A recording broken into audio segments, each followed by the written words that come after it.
except for the next spring, I was mad because someone had taken 3/4 of my compost before I could get to it. And I just looked into it and then realized that no, it just composted that much.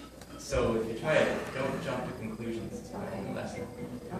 It's probably. But it doesn't have to be leaves. So leaves is a great medium to help the crop, but it can be regular vegetable kitchen matter and grasses and. Well, no, because urine adds nitrogen. Oh. So it counts as something green. Right, sure. And then so your food scraps or your green garden stuff. Right. So it really wants to go with something brown. And leaves are, I think, ideal because they're pretty easily broken down. Whereas wood shavings or bark shredded stuff, that's a lot slower to break down. Hay would be good. Not hay, straw would be good. Hay's actually got quite a lot of nitrogen in it, even though it's dry. So something that's easily decomposed, but brown is the ideal complement. So I'd like to tell them more about what we're doing. Great. Because I think it's, So, that's okay. So we started in 2012 as a proof of concept project. We gathered 600 gallons a year from 60 people. And here was one of our board members. We applied the urine onto 16 plots and 3 strips of hay and did a lot of soil sampling, a lot of studies. Now we've scaled it to 3,000 gallons, 3 different farms. We're doing 2 hay fields, and we've got a large pharmaceutical study going on that's got a national team working on it.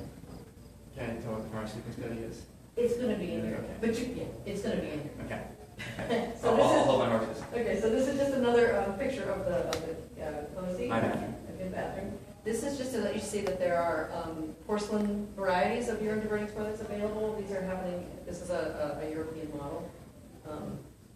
These are waterless urinals.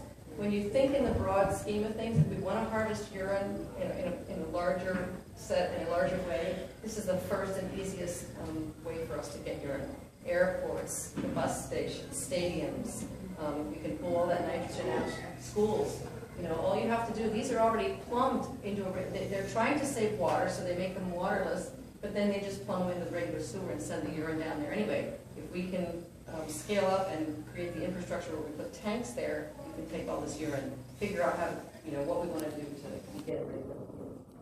So we've scaled up quite a bit. This is True, and this is the septic company there in Westminster, and they are collaborating with us for the last 2 years. They do all our pump out of the urine. This is from the urine depot where people bring these to the depot. We have a self-service pump, so they take the funnel off, they drop a wand in there, and it makes a noise, and it pumps it out into here. So nobody has to be dealing with it. So this picture has been in the National Geographic Online. Seth is very proud. It's been all around the world. Very proud of that. This, why don't you take over the treatment methods? Okay, we don't have to go on this very long.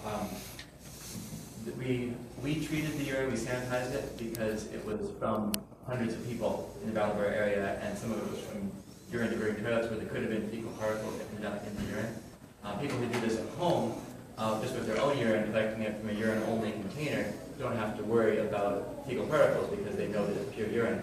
But for our permit from the state, we had to assume that there were fecal pathogens in it. So what we did to treat it were one of 2 methods. One method is just to store it in a closed container for a month.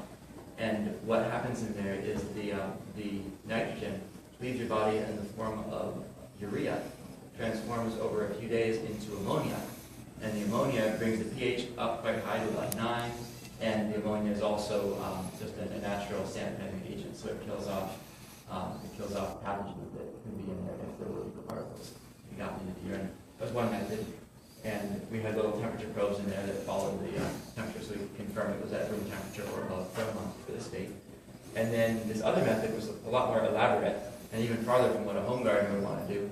But for our studies and development, it was really useful to try it out and see what happened. It's a solar pasteurizer. So these are 2 solar panels that are actually from the 70s. They're salvaged from out in the Navy Yard. Jimmy Carter put them up, Ronald Reagan took them down, they went to storage for